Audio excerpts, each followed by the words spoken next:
पाठिंबा द्यावा आणि आपलं काय मत आहे त्याबद्दल? दीक्षाभूमी ते मंत्रालय हा पत्रकार संवाद यात्रा थोडंसं जवळ मला वाटतं की महाराष्ट्रामध्ये अशी एवढी मोठी लांब पल्ल्याची पहिलीच ही यात्रा आहे. निश्चितच वसंतराव मुंडेजी आणि आम्ही एक चळवळीतले सहकारी आहोत. पत्रकाराच्या पलीकडचं त्यांचं आणि माझं चळवळीतलं नातं आहे आणि ते विशेषतः गावगाड्यातल्या शेतकऱ्याच्या प्रश्नावरचं आमचं नातं आहे. अगदी शरद जोशींच्या काळापासून खऱ्या अर्थानं आमचं एक चळवळीच्या निमित्तानं संबंध आलेला आहे. निश्चितच मी अनेक यात्रा या राज्यामध्ये शेतकऱ्यांच्या प्रश्नावरती शेतमजुरांच्या प्रश्नावरती काढल्या, परंतु गावगाड्यातला ज्याला आपण हेअर म्हणू, कारण मी पत्रकारांची उपमा ही हेअर म्हणून देत असतो, कारण छत्रपती शिवाजीराजांच्या कालखंडामध्ये त्यावेळचे जे काही हेरगिरी करणारे जे लोक होते, जे बहिरोजी नाईक असतील किंवा अनेक सहकारी असतील, आणि ते राज्याचे डोळे असतात.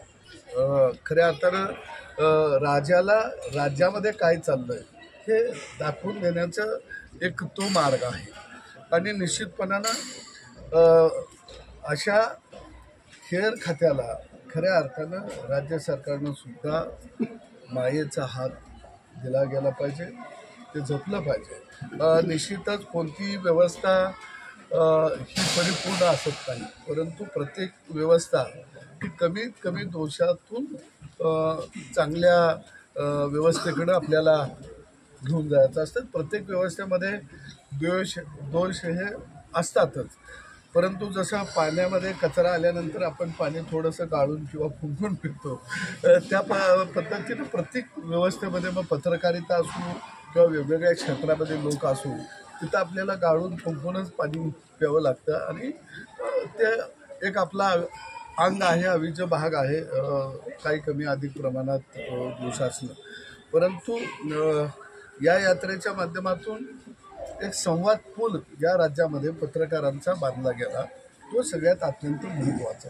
एक कुटुंब बांधलं गेलं, कारण ज्यावेळी आपण एखादी यात्रा घेऊन निघतो, ही एक चळवळ आहे आणि त्यामधून त्या क्षेत्रामध्ये काम करणाऱ्यांचा एक पूल उभा राहत असतो आणि तो पूल एकदा उभा राहिला की प्रवास करणं सहज आणि सोपं होत असतं. आणि म्हणून त्या दृष्टीनं ही यात्रा अत्यंत महत्त्वाची आहे. निश्चितच मी राज्यातल्या पत्रकारांना या यात्रेच्या माध्यमातून आवाहन करेन की वसंतराव हा एक हाडाचा कार्यकर्ता आहे, गावगाड्यातला कार्यकर्ता आहे, सर्वसामान्य माणसाच्या प्रश्नाची जाण असणारा कार्यकर्ता आहे.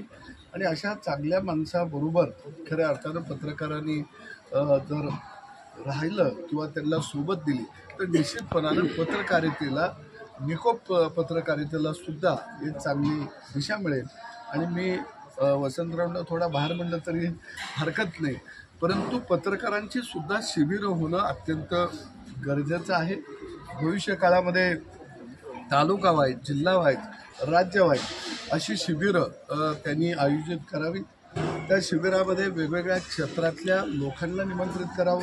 मग राजकीय क्षेत्र असेल, औद्योगिक क्षेत्र असेल, सामाजिक क्षेत्र असेल, शेतीचं क्षेत्र असेल किंवा युवकांचं क्षेत्र असेल, प्रत्येक क्षेत्रातला माणूस जर तिथे येऊन बोलायला लागला तर ते अनुभव टिपायला, लिहायला, मांडायला पत्रकारांना सुद्धा जडणघडणीमध्ये एक मोठा वाटा होईल असं मला वाटतं. आणि त्याही दृष्टीनं त्यांनी काम करावं.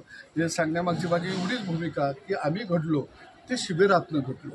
कारण मी राष्ट्रीय सेवा दलाची शिबिरं केली, शरद जोशींची शिबिरं केली, एक महिन्याची आम्ही शिबिरं केली.